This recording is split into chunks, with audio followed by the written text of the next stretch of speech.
আজ ১ আগস্ট শনিবার জানিয়ে দেব আজকের বাছাই করা ৪০টি তাজা সংবাদ। খবরের শুরুতেই হেডলাইন্স। বিরাট বিপদে মমতার কালীঘাট শিবির, হাইকোর্টের বড় রায়, কড়া হুঁশিয়ারি। কি পদক্ষেপ নেবে এবার আদালত? অডি, বিএমডাব্লিউ সহ পাথর টুলুর ২৪২টি গাড়ি বাজেয়াপ্ত, শাহরুখ আম্বানিদেরও হার মানাবেন? চন্দ্রনাথ রথ খুনের নয়া মোড়, তদন্তের জাল গুটিয়ে আনার শেষ পর্যায়ে গ্রেপ্তার ২। কে এই সাগর শায়েদ জানেন? ২ নয়, এনসিপিআই ছেড়ে তৃণমূলে ফিরছেন ৩ সাংসদ। কে জানা গেল নাম, দিল্লির বিগ আপডেট। এইসব লোককে যত তাড়াতাড়ি খতম করা যায় তত ভালো, মুখ খুললেন শুভেন্দুর বাবা। মুখ্যমন্ত্রীর উপর হামলার চক্রান্তে পুলওয়ামা যোগ, ধৃত হামিমের কানেকশনে থাকা কে এই মাস্টারমাইন্ড সাজ্জাদ ভাট? প্রধানমন্ত্রী সব ঠিক করে দিলে আইনের স্বচ্ছতা কোথায় থাকে? কেন্দ্রকে বিরাট তোপ সুপ্রিম কোর্টের। বাকিরা কেবল বংশ পরিবারকে এগিয়ে দেয়, বিজেপি ছাড়ার গুঞ্জনের মধ্যেই বড় বার্তা দিলেন কেন্দ্রীয় নেতা। সব খতিয়ে দেখা হচ্ছে, শেখ হাসিনার প্রত্যর্পণ সংক্রান্ত ঢাকা ও দিল্লির টানাপোড়েনে বড় আপডেট দিল ভারত। নন্দীগ্রাম রেজিনগর উপনির্বাচন নিয়ে বড় চমক বিজেপির। শুভেন্দুর ঘরে কাকে দায়িত্ব দেওয়া হলো? রেজিনগর নিয়েও বিরাট পরিকল্পনা। শাহের ইস্তফা দাবির পাশাপাশি মোদীকেও নিশানা ককরোচের। রাজ্যসভায় প্রশ্ন ফাঁস, প্রতিরোধী বিলে আপত্তি, বিতর্কে প্রিয়াঙ্কা। আগস্ট থেকেই এলপিজি সিলিন্ডার কিনতে খরচ হবে বাড়তি ৩০০ টাকা। কোন গ্রাহকদের জন্য জেনে নিন। কোনো হদিশ নেই মোসাদ সিআইএর বাঘা বাঘা গোয়েন্দাদের ঘোল খাইয়ে কোথায় লুকিয়ে মোস্তফা? নয়া অ্যাপেই পার্কিং ফ্রি, নিয়ম ভাঙলেই ফাইন। শহরে পার্কিং নিয়ে কড়া নিয়ম ঘোষণা মন্ত্রী অগ্নিমিত্রার। জনগণনা ২০২৬, শনিবার থেকে শুরু রাজ্যে জনগণনা। দেখে নিন যে ৩৩টি প্রশ্নের উত্তর দিতে হবে। এফসিআরএ সংশোধনী বিল নিয়ে সংসদে আলোচনার প্রস্তুতি বিরোধীদের। রাম মন্দির ইস্যুতে অনড় এসপি। পোল্যান্ডের মাটিতে রুশ হামলা, ক্ষেপণাস্ত্রের জবাবে যুদ্ধবিমান মোতায়েন ন্যাটোর। বিতর্ক ছাড়াই জন্ম মৃত্যু নথিভুক্তির বিল লোকসভায় পাশ করালো কেন্দ্র। প্রতিবাদে বিরোধীরা, মুলতবি হয়ে গেল অধিবেশন। আরাবুলকে সরাতে এবার জোট বাঁধল তৃণমূল আইএসএফ, ভাঙড়ে নয়া সমীকরণ। ঋতব্রত তৃণমূল মোহভঙ্গ, ইডি জেরার পরে বিস্ফোরক মদন মিত্র বললেন। অন্নপূর্ণা ভাণ্ডার যোজনা কবে ঢুকবে? অন্নপূর্ণা ভাণ্ডারের ৩,০০০ টাকা, তারিখ উল্লেখ করে আশ্বাস মুখ্যমন্ত্রীর। অশালীন ভাষার জন্য এফআইআর নিন্দনীয়, সৌরভ দাস প্রশ্ন তুললেন। সাংসদদের বিরুদ্ধে কেন ব্যবস্থা নেওয়া হচ্ছে না? পেট্রোলে ২০% ইথানল মেশানো একই ইঞ্জিন নষ্ট হচ্ছে, লোকসভায় বড় তথ্য দিল কেন্দ্র। রেশনের নিয়মে বড়সড় বদল, রাজ্যের নির্দেশ খারিজের পথে কেন্দ্র। পুজোর আগেই পিএম কিষাণ যোজনায় টাকা ঢুকবে অ্যাকাউন্টে, জানুন কারা পাবেন না টাকা। মমতাকে দেখে ভোট দিয়েছি, বিধায়ক ঋতব্রত শিবিরে যেতেই ভোট ফেরত চাইলেন তৃণমূল কর্মী। পুরনো সব টাকা বাতিল, ভারতে এবার চালু হবে নতুন প্লাস্টিকের নোট। কবে যেতে হবে ব্যাংকে? প্রবল বৃষ্টিতে একাধিক জেলায় স্কুল ছুটির ঘোষণা, সোমবার থেকে বন্ধ থাকবে স্কুল। নিট কাণ্ডের মধ্যেই ওড়িশায় ডাক্তারি পরীক্ষায় প্রশ্ন ফাঁস, অভিষেকের তোপ, বিজেপির ভারতের এটাই সংজ্ঞা। লক্ষ্মী যোজনায় মাসে মাসে পাবেন ২৫০০ টাকা। ১ আগস্ট থেকে খুলছে পোর্টাল, কিভাবে আবেদন করবেন? টুলু মণ্ডল কিসের ঘনিষ্ঠ, ঝাঁঝিয়ে উঠলেন অনুব্রত। টুলুর মেয়ের বিয়েতে যাওয়া নিয়েও মুখ খুললেন কেষ্ট। উপনির্বাচনের প্রস্তুতি শুরু করল বিজেপি, নন্দীগ্রামের দায়িত্বে জ্যোতির্ময়। রেজিনগরে প্রবাল, চলতি সপ্তাহেই আসরে নেতারা। আয়কর রিটার্নের শেষ দিন ৩১ জুলাই না ৩১ আগস্ট, আইটিআর নিয়ে বড় আপডেট। এতক্ষণ শুনছিলেন সংবাদ শিরোনাম, এবার শুনবেন বিস্তারিত খবর। ২১ জুলাইয়ের শহীদ সমাবেশকে কেন্দ্র করে কলকাতা হাইকোর্টের চরম বিপদের মুখে কালীঘাট তৃণমূল কংগ্রেস। আদালতের নির্ধারিত শর্ত অমান্য করে বিড়লা তালা মণ্ডলের সামনে অতিরিক্ত জনসমাগম এবং রাস্তা অবরুদ্ধ করার অভিযোগে মমতা শিবিরকে চূড়ান্ত সতর্কবার্তা দিয়েছেন বিচারপতি সৌগত ভট্টাচার্য। আদালতের স্পষ্ট হুঁশিয়ারি, ভবিষ্যতে বিচার প্রক্রিয়া বা নির্দেশের খেলাপ করা হলে তা অত্যন্ত গুরুত্ব দিয়ে দেখা হবে এবং কঠোর পদক্ষেপ গ্রহণ করা হবে। কলকাতা হাইকোর্টের অনুমতি মেলেনি এমন পরিস্থিতিতে বিড়লা তালা মণ্ডলের সামনে সমাবেশের আর্জি জানিয়ে আদালতের দ্বারস্থ হয়েছিলেন তৃণমূল নেতা ডেরেক ওব্রায়েন। সব দিক বিবেচনা করে শর্ত সাপেক্ষে সভার অনুমতি দিয়েছিল হাইকোর্ট। আদালতের নির্দেশ অনুযায়ী দুপুর ১২টা থেকে বিকেল ৩:৩০ পর্যন্ত সভা করার সময়সীমা বেঁধে দেওয়া হয়েছিল। প্রথমে ৩,০০০ জনের জমায়েতের কথা বলা হলেও রাজ্য সরকারের আপত্তিতে সেই সংখ্যা কমিয়ে সর্বোচ্চ ২,৫০০ জন করা হয়। বীরভূমের পাথর বাদশা ১১, ২৪২টি গাড়ি বাজেয়াপ্ত করা হয়েছে, এমনই জানালেন মুখ্যমন্ত্রী শুভেন্দু অধিকারী। শুক্রবার রাজ্য পুলিশের ডিজি সিদ্ধিনাথ গুপ্তা এবং স্বরাষ্ট্র সচিব সঙ্গমিত্রা ঘোষের সঙ্গে সাংবাদিক বৈঠকে মুখ্যমন্ত্রী জানান, 7টি বাড়ি, 2টি পেট্রোল পাম্প, একটি ফার্ম সহ টুলুর 21টি সম্পত্তি বাজেয়াপ্ত করা হয়েছে। বাজেয়াপ্ত করা হয়েছে 242টি গাড়ি, যে তালিকায় অডি, বিএমডাব্লিউর মতো গাড়িও আছে। সব মিলিয়ে ইতিমধ্যে টুলুর 150 কোটি টাকার মূল্যের সম্পত্তি বাজেয়াপ্ত করা হয়েছে বলে জানিয়েছে মুখ্যমন্ত্রী। 15 বছরের শাসনে স্রেফ বীরভূম থেকে 15,000 কোটি টাকা রাজস্ব চুরি তিনি দাবি করেছেন। টুলুর মাধ্যমে সরকারের বিপুল পরিমাণ রাজস্ব চুরি হয়ে যেত। মমতা বন্দ্যোপাধ্যায়ের 15 বছরের শাসনে স্রেফ বীরভূম থেকে 15,000 কোটি টাকা রাজস্ব চুরি করা হয়েছিল, আর সেটা সরকারের সর্বোচ্চ স্তরের নির্দেশ ছাড়া কোনোভাবেও সম্ভব ছিল না বলে অভিযোগ করেছেন মুখ্যমন্ত্রী।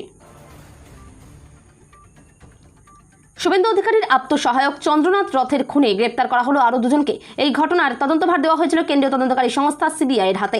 2 অভিযুক্তকে গ্রেপ্তার করেছেন সিবিআই আধিকারিকরাই। জানা গিয়েছে যে দুজনকে গ্রেপ্তার করা হয়েছে তারা সুপারি কিলার। 2 অভিযুক্তের নাম সাগর সুনকার ও শায়েদ সুনকার। প্রসঙ্গত, এর আগে গত জুন মাসে চন্দ্রনাথ রথ হত্যাকাণ্ডে আরও 3 জনকে গ্রেপ্তার করা হয়। 3 জনকে গ্রেপ্তার করা হয় উত্তরপ্রদেশ থেকে। সিবিআই সূত্রে এমনটাই জানা গিয়েছিল। গত 3 জুন উত্তরপ্রদেশের বালিয়া থেকে গ্রেপ্তার করা হয় কল্লু সিং নামে এক ব্যক্তিকে। বাকি 2 জনকে উত্তরপ্রদেশের লখনৌ থেকে গ্রেপ্তার করা হয় বিকাশ মিশ্রা ও জ্ঞানেন্দ্র প্রতাপ সিং ওরফে মনু। জ্ঞানেন্দ্র প্রতাপ সিং সিবিআইয়ের কাছে আত্মসমর্পণ করে 2003 সালের একটি ঘটনায় অভিযুক্ত থাকার কারণে। 2 নয় 3 এনসিপিআই ছেড়ে তৃণমূলে ফিরছেন 3 সাংসদ। এনসিপিআইতে যোগ দিয়েও অস্বস্তি, আর তাই ফের তৃণমূলে ঘরোয়া ওয়াপসির সিদ্ধান্ত। তৃণমূলে ফিরতে চেয়ে ইতিমধ্যে তারা যোগাযোগ করেছেন মমতাপন্থী তৃণমূল নেতৃত্বের সঙ্গে। কোন ফর্মুলায় কিভাবে তাদের ফের দলে নেওয়া যায় সেই নিয়ে কালীঘাট তৃণমূলের অন্দরে আলোচনাও শুরু হয়ে গিয়েছে। এবার সামনে এলো সেই নামগুলো।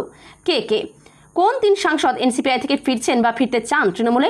আবু তাহের খান, খলিলুর রহমান এবং ইউসুফ পাঠান। জানা গেছে আবু তাহের খান, খলিলুর রহমান এবং ইউসুফ পাঠান তৃণমূলে ফেরার জন্য ইতিমধ্যেই দলীয় নেতৃত্বের সঙ্গে যোগাযোগ করেছেন। আবু তাহের খান, খলিলুর রহমান এবং ইউসুফ পাঠান 3 জনেই মুর্শিদাবাদ জেলার 3 সাংসদ। আবু তাহের খান ও খলিলুর রহমান তৃণমূলের টিকিটে মুর্শিদাবাদ ও জঙ্গিপুর এই 2 আসন থেকে জিতে সাংসদ হন।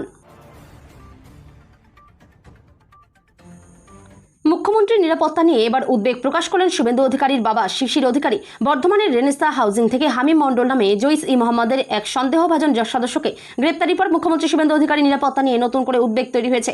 তদন্তকারীদের দাবি, ধৃতের কাছ থেকে মুখ্যমন্ত্রীর সফরসূচি, গতিবিধি এবং ভিআইপি মুভমেন্ট সংক্রান্ত কিছু নথি উদ্ধার হয়েছে। এই ঘটনার পর প্রতিক্রিয়া জানিয়েছেন মুখ্যমন্ত্রীর বাবা শিশির অধিকারী। শুক্রবার এক সাক্ষাৎকারে শিশির অধিকারী বলেন, কিছু প্রভাবশালী চক্র মুখ্যমন্ত্রীর বিরুদ্ধে ক্ষুব্ধ। তার দাবি, কয়লা মাফিয়া, গরু মাফিয়া, বালি চোর ধরা পড়ছে, এদের স্বার্থে ঘা লেগেছে। সেই কারণেই মুখ্যমন্ত্রীকে লক্ষ্য করে ষড়যন্ত্রের আশঙ্কা উড়িয়ে দেওয়া যাচ্ছে না। মুখ্যমন্ত্রী শুভেন্দু অধিকারীর উপর হামলার চক্রান্তে পুলওয়ামা কাণ্ডের অন্যতম মাস্টারমাইন্ড সাজ্জাদ ভাট। মুখ্যমন্ত্রী শুভেন্দু অধিকারীর উপর হামলার চক্রান্তে বর্ধমান থেকে ধৃত পাক জঙ্গি হামিম এই সাজ্জাদ ভাট ঘনিষ্ঠ। কে এই সাজ্জাদ ভাট? পুলওয়ামা কাণ্ডের সঙ্গে সাজ্জাদ ভাটের যোগ কি? পুলওয়ামা হামলার মাস্টারমাইন্ড সাজ্জাদ ভাট। জৈশ জঙ্গি সাজ্জাদ ভাটই হচ্ছে 2019-এর 14 ফেব্রুয়ারি জম্মু কাশ্মীরের পুলওয়ামায় সেনা কনভয়ের ওপর হামলা চালানো ঘাতক গাড়ির মালিক। জম্মু কাশ্মীরের অনন্তনাগ জেলার মারহামা এলাকার বাসিন্দা ছিল সাজ্জাদ আহমেদ ভাট। পাক মদতপুষ্ট জঙ্গি সংগঠন জৈশ-ই মোহাম্মদের ফিদায়ে স্কোয়াডের সদস্য ছিল এই সাজ্জাদ ভাট। পুলওয়ামা হামলার পর থেকেই সাজ্জাদ ভাটের খোঁজে জোর তল্লাশি শুরু এনআইএ। শেষে 2019-এর 18 জুন নিরাপত্তা বাহিনীর সঙ্গে গুলির লড়াইয়ে নিহত হয় পুলওয়ামা হামলার মাস্টারমাইন্ড সাজ্জাদ ভাট। ভারতের প্রধান নির্বাচন কমিশনার এবং অন্যান্য নির্বাচন কমিশনার নিয়োগ সংক্রান্ত প্যানেলের গঠন নিয়ে কেন্দ্রীয় সরকারের কাছে কড়া প্রশ্ন তুলল সুপ্রিম কোর্ট। প্রধানমন্ত্রী, একজন কেন্দ্রীয় মন্ত্রী এবং বিরোধী দলনেতার সমন্বয়ে গঠিত 3 সদস্যের বাছাই কমিটির মাধ্যমে কমিশনার নিয়োগের আইনি বৈধতাকে চ্যালেঞ্জ জানিয়ে শীর্ষ আদালতে বেশ কয়েকটি পিটিশন দায়ের করা হয়েছিল। সেই মামলার শুনানিতে বিচারপতি দীপঙ্কর দত্ত ও বিচারপতি এস.সি. শর্মার বেঞ্চ প্রশ্ন তোলে, নির্বাচন কমিশনার নিয়োগের পুরো প্রক্রিয়ায় নিরপেক্ষতার স্পষ্ট দৃশ্যমানতা কি থাকা উচিত নয়? আইনি বিতর্ক। 2023 সালে কেন্দ্র সরকারের পাশ করা প্রধান নির্বাচন কমিশনার এবং অন্যান্য নির্বাচন কমিশনার নিয়োগ সেবার শর্ত আইনকে চ্যালেঞ্জ জানিয়ে এই মামলা দায়ের হয়। নতুন আইন অনুযায়ী নিয়োগ কমিটিতে রয়েছেন প্রধানমন্ত্রী, তার মনোনীত একজন ক্যাবিনেট মন্ত্রী এবং লোকসভার বিরোধী দলনেতা। ভারতের প্রধান নির্বাচন কমিশনার এবং অন্যান্য নির্বাচন কমিশনার নিয়োগ সংক্রান্ত প্যানেলের গঠন নিয়ে কেন্দ্র সরকারের কাছে কড়া প্রশ্ন তুলল সুপ্রিম কোর্ট। প্রধানমন্ত্রী, একজন কেন্দ্রীয় মন্ত্রী এবং বিরোধী দলনেতার সমন্বয়ে গঠিত। নিজের এক্স হ্যান্ডেলের বায়ো বা পরিচিতি থেকে দলের নাম সরিয়ে ফেলার পর থেকেই রাজনৈতিক মহলে শোরগোল ফেলে দিয়েছেন বিজেপির কেন্দ্রীয় মুখপাত্র শেহজাদ পুনাওয়ালা। তার দলত্যাগ নিয়ে যখন জল্পনা তুঙ্গে, ঠিক সেই আবহেই প্রধানমন্ত্রী নরেন্দ্র মোদীকে নিয়ে এক অত্যন্ত তাৎপর্যপূর্ণ ও জোরালো মন্তব্য করলেন তিনি। এক সাক্ষাৎকারে তিনি স্পষ্ট ভাষায় জানান, একমাত্র ভারতীয় জনতা পার্টি দেশকে নরেন্দ্র মোদীর মতো একজন উদ্যোগে গড়ে ওঠা অনন্য ব্যক্তিত্ব উপহার দিতে পারে। এক্স বায়ো বদল ও দলত্যাগ জল্পনা। দীর্ঘ কয়েকদিন ধরে রাজনৈতিক অঙ্গনে গুঞ্জন শোনা যাচ্ছিল যে সক্রিয় রাজনীতি থেকে সরে দাঁড়ানোর ইঙ্গিত দিয়ে বিজেপির শীর্ষ নেতৃত্বের কাছে নিজের পদত্যাগপত্র জমা দিয়েছেন শেহজাদ পুনাওয়ালা। এই জল্পনা আরও জোরালো হয় যখন তিনি তার এক্স প্রোফাইলের বায়ো আপডেট করেন এবং সেখান থেকে বিজেপির সমস্ত উল্লেখ পুরোপুরি মুছে দেন। ভবানীপুরের সঙ্গে নন্দীগ্রাম থেকেও ভোটে জিতেছিলেন শুভেন্দু অধিকারী। যদিও তিনি ভবানীপুরের বিধায়ক পদ রেখে নন্দীগ্রাম থেকে সরে দাঁড়ান, ফলে ওই আসনে উপনির্বাচন হবে। অন্যদিকে উপনির্বাচন হবে রেজিনগর কেন্দ্রেও, সেখান থেকে সরে দাঁড়িয়েছেন হুমায়ুন। তিনিও 2 আসনে বিধানসভা ভোট জিতেছিলেন। 3 আসনে রাজ্যসভার উপনির্বাচনের সময় জল্পনা তুঙ্গে ওঠে। এবার 2 বিধানসভা কেন্দ্রে উপনির্বাচন হবে কবে? নন্দীগ্রাম ও বিধানসভা উপনির্বাচনের রণকৌশল করে ভোটের প্রস্তুতি শুরু। যদিও দিনক্ষণ এখনও ঘোষণা হয়নি, তবে উপনির্বাচনের জন্য প্রস্তুতি শুরু করে দিল বিজেপি, এমনটাই সূত্রের খবর। নন্দীগ্রাম বিধানসভা কেন্দ্রের দায়িত্ব দেওয়া হয়েছে রাজ্য বিজেপির সাধারণ সম্পাদক ও সাংসদ জ্যোতির্ময় সিংহ মাহাতোকে। নন্দীগ্রাম বিধানসভা আসন মুখ্যমন্ত্রী শুভেন্দু অধিকারীর নিজের গড়। গ্রাম থেকে শুরু করে শহর, বর্তমানে প্রায় সর্বত্রই এলপিজি গ্যাসে রান্না হয়। উনুন কিংবা স্টোভ ব্যবহার করার চল এক প্রকার উঠে গিয়েছে। তবে এবার জানা যাচ্ছে 1 আগস্ট থেকে কয়েকজন এলপিজি গ্রাহকের সিলিন্ডার কিনতে বাড়তি 300 টাকা খরচ হতে পারে। কাদের বাড়তি 300 টাকা খরচ হবে? দেশের দরিদ্র পরিবারের মহিলারা যাতে নিরাপদ ও ধোঁয়ামুক্ত পরিবেশে রান্না করতে পারেন, সেই জন্য পিএম উজ্জ্বলা যোজনা চালু করেছে কেন্দ্রীয় সরকার। এই প্রকল্পের মাধ্যমে বিনামূল্যে এলপিজি সংযোগ দেওয়া হয়, সেই সঙ্গেই আরও বেশ কিছু সুবিধা রয়েছে। তবে এবার এই উজ্জ্বলা যোজনার কিছু উপভোক্তাদেরই 1 আগস্ট থেকে সিলিন্ডার কিনতে বাড়তি 300 টাকা করে খরচ হতে পারে। কখনো শোনা গিয়েছে ইরানের গোপন আস্তানায় গা ঢাকা দিয়ে রয়েছেন। আবার দাবি করা হয়েছে ইরান ছেড়ে অন্যত্র চলে গিয়েছেন। গত 5 মাস ধরে ইরানের সুপ্রিম লিডার মোস্তফা খামেনি কার্যত ঘোল খাইয়ে ছেড়েছেন মোসাদ, CIA এর মতো সংস্থার বাঘা বাঘা গোয়েন্দাদের। মোস্তফার অবস্থান জানতে 2 গোয়েন্দা সংস্থা উঠে পড়ে লাগলেও কোনো হদিশ মেলেনি তার। স্বাভাবিকভাবেই প্রশ্ন উঠছে, তবে কি হাওয়ায় মিলিয়ে গেলেন মোস্তফা? আমেরিকা ও ইসরায়েলের যৌথ হামলায় পিতা আয়াতুল্লাহ খামেনেইয়ের মৃত্যুর পর ইরানের সুপ্রিম লিডারের দায়িত্ব নেন 56 বছরের মোস্তফা। তবে পদে বসার পর থেকে গত 5 মাসে একবারও জনসমক্ষে দেখা যায়নি তাকে। কোথায় তিনি রয়েছেন সে বিষয়ে স্পষ্ট কোনো তথ্য নেই। এই পরিস্থিতিতে মোস্তফাকে খুঁজতে গোপনে উচ্চ পর্যায়ের অভিযান শুরু করেছে মার্কিন গোয়েন্দা সংস্থা CIA ও ইসরায়েলের মোসাদ। দাবি করা হচ্ছে মোস্তফা সম্পর্কে শেষ যে তথ্য সামনে এসেছিল তা হলো ফেব্রুয়ারি মাসের সেই হামলায় তিনি গুরুতরভাবে আহত। পার্কিং নিয়ে নতুন অ্যাপের মাধ্যমে পার্কিং কর্মীদের জন্য ইউনিফর্ম, এমনকি আইডি কার্ডও। শহরের পার্কিং ব্যবস্থায় আমূল পরিবর্তন। পুজোর আগেই শহরের পার্কিং ব্যবস্থাকে ঢেলে সাজাচ্ছে পুর ও নগর উন্নয়ন দপ্তর। পুলিশের সঙ্গে বৈঠকের পর একথা জানালেন পুর ও নগর উন্নয়ন দপ্তরের মন্ত্রী অগ্নিমিত্রা পাল। শহরের বৈধ পার্কিং লটকে চিহ্নিতকরণ করা হচ্ছে। কলকাতা পুরসভা এলাকায় মোট 15,000 বৈধ পার্কিং লটকে চিহ্নিতকরণ করা হয়েছে। এই পার্কিং লটগুলির জন্য নতুন করে টেন্ডার ডাকা হবে। টেন্ডার প্রাপ্ত কর্মীদের দেওয়া হবে আইডি কার্ড, থাকবে নতুন পোশাকও। পাশাপাশি পার্কিং নিয়ে নতুন অ্যাপ আনছে রাজ্য সরকার। এই অ্যাপের মাধ্যমে দেওয়া যাবে পার্কিং ফি। কোথায় পার্কিং খালি রয়েছে অ্যাপে থাকবে সেই তথ্য। শনিবার থেকে পশ্চিমবঙ্গে শুরু হচ্ছে জনগণনা 2026। নাগরিকদের যে 33টি প্রশ্নের উত্তর দিতে হবে তার সম্পূর্ণ তালিকা ও গুরুত্বপূর্ণ তথ্য এক নজরে দেখে নিন। কাল শনিবার 1 আগস্ট থেকে রাজ্যে শুরু হচ্ছে জনগণনা। এই প্রথমবার চালু হচ্ছে সম্পূর্ণ ডিজিটাল পদ্ধতিতে সেলফ এনুমারেশন বা স্বশুমার। আপনি নিজের তথ্য দিয়ে ফর্ম পূরণ করতে পারবেন। তবে অনলাইনের পাশাপাশি অফলাইনেও হবে জনগণনার কাজ। 1 আগস্ট থেকে 15 আগস্ট পর্যন্ত অনলাইনের মাধ্যমে জনগণনার কাজ করা হবে। তারপরে শুরু হবে অফলাইনে জনগণনার কাজ। 15 আগস্ট থেকে 15 সেপ্টেম্বর পর্যন্ত চলবে অফলাইনে জনগণনার কাজ। এই কাজের মূল দায়িত্বে রয়েছে শিক্ষক শিক্ষিকাদের ওপর। নাগরিকদের se-census.gov.in পোর্টালে লগইন করে 7টি ধাপে ফর্ম পূরণ করতে হবে। সব মিলিয়ে 34 প্রশ্নের উত্তর দিতে হবে। গৃহকর্তা বা গৃহকর্তীর নাম, মোবাইল নম্বর, ঠিকানা, পিনকোড থেকে শুরু করে খুঁটিনাটি সব তথ্য দিতে হবে।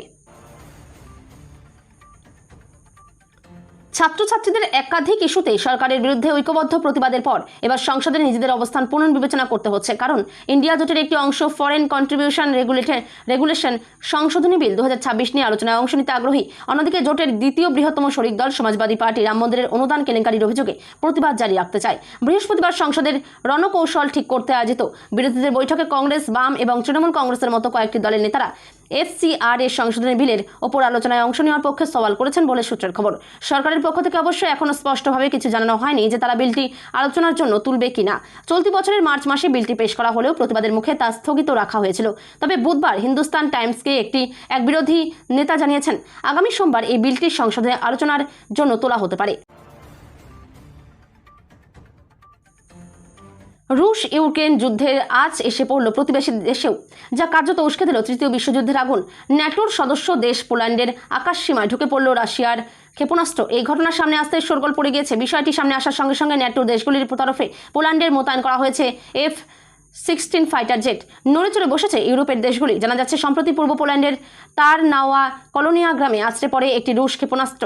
এই ঘটনায় হতাহতের কোনো ঘটনা না ঘটলেও বিরাট গর্ত তৈরি হয়েছে। মনে করা হচ্ছে, রাতভর ইউক্রেনের রাশিয়ার তরফে যে হামলা চালানো হয় তারই একটি কোনোভাবে ঢুকে পড়ে পোল্যান্ডে। তবে বিষয়টিকে মোটে ভালো চোখে দেখছে না পোল্যান্ড ও ন্যাটো গোষ্ঠী। ঘটনার পর থেকে ন্যাটো ও পোল্যান্ডকে সর্বোচ্চ সতর্কতা রাখা হয়েছে। ক্ষেপণাস্ত্র শনাক্ত হওয়ার পর ন্যাটোর সদস্য দেশগুলো F-16 যুদ্ধবিমান, আকাশের জ্বালানি সরবরাহকারী বিমান মোতায়েন করেছে পোল্যান্ড। সরকারি সূত্রের খবর, এসআইআর পর্ব চলাকালীন এক শ্রেণীর মানুষ স্থানীয় পর্যায়ে প্রভাব খাটিয়ে বা ঘুষ দিয়ে জন্মের জাল শংসাপত্র বার করে তা প্রমাণ হিসেবে জমা দিয়েছেন বলে অনেক ক্ষেত্রেই অভিযোগ উঠেছে। তার প্রেক্ষিতে আইন সংশোধনের এই উদ্যোগ। কোনো বিতর্ক ছাড়াই জন্ম মৃত্যুর নথিবদ্ধকরণ আইন সংশোধনী বিল লোকসভায় পাশ করিয়ে নিল প্রধানমন্ত্রী নরেন্দ্র মোদীর সরকার। জন্ম মৃত্যুর ঘটনার নথিবদ্ধকরণ দেরি করে যাতে না হয়, মূলত তা নিয়ে করা পদক্ষেপের লক্ষ্যে কেন্দ্র আইন সংশোধনে সক্রিয় হয়েছে।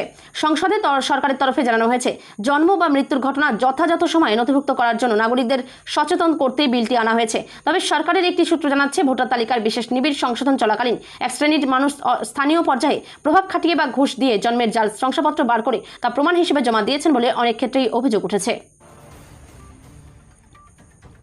4 মাসেই মোহভঙ্গ, আরাবুলে অ্যালার্জি। পঞ্চায়েত সমিতি থেকে তাজা নেতাকে সরাতে এবার অনাস্থা আনল আইএসএফ, তাও আবার তৃণমূলের সঙ্গে জোট করে। ভাঙড়ের রাজনীতিতে নয়া সমীকরণ। বিধানসভা ভোট তখন দোরগোড়ায়। মার্চের শেষের দিকে তৃণমূল ছেড়ে আইএসএফতে যোগ দেন আরাবুল ইসলাম। ক্যানিং পূর্বে টিকিটও পেয়েছিলেন তিনি। ভোটে অবশ্য জিততে পারেননি, তবে ভাঙড় 2 নম্বর পঞ্চায়েত সমিতির সভাপতির পদে এখনও আরাবুলি পুরনো পদে রয়ে গিয়েছেন তিনি। সেই পঞ্চায়েত সমিতিতে আরাবুলের বিরুদ্ধে তৃণমূলের সঙ্গে জোট বেঁধে অনাস্থা এসেছে তার নিজের দল আইএসএফ। ভাঙড় 2 নম্বর পঞ্চায়েত সমিতিতে আসন সংখ্যা 30। 2023 সালের পঞ্চায়েত ভোটে 18 আসন পেয়েছিল তৃণমূল। আইএসএফ যে দখলে 5। তৃণমূল ও আইএসএফ সদস্য একযোগে আরাবুলের বিরুদ্ধে মহকুমা শাসকের কাছে অনাস্থা প্রস্তাব জমা দিয়েছেন। প্রস্তাব খতিয়ে দেখা হচ্ছে বলে খবর।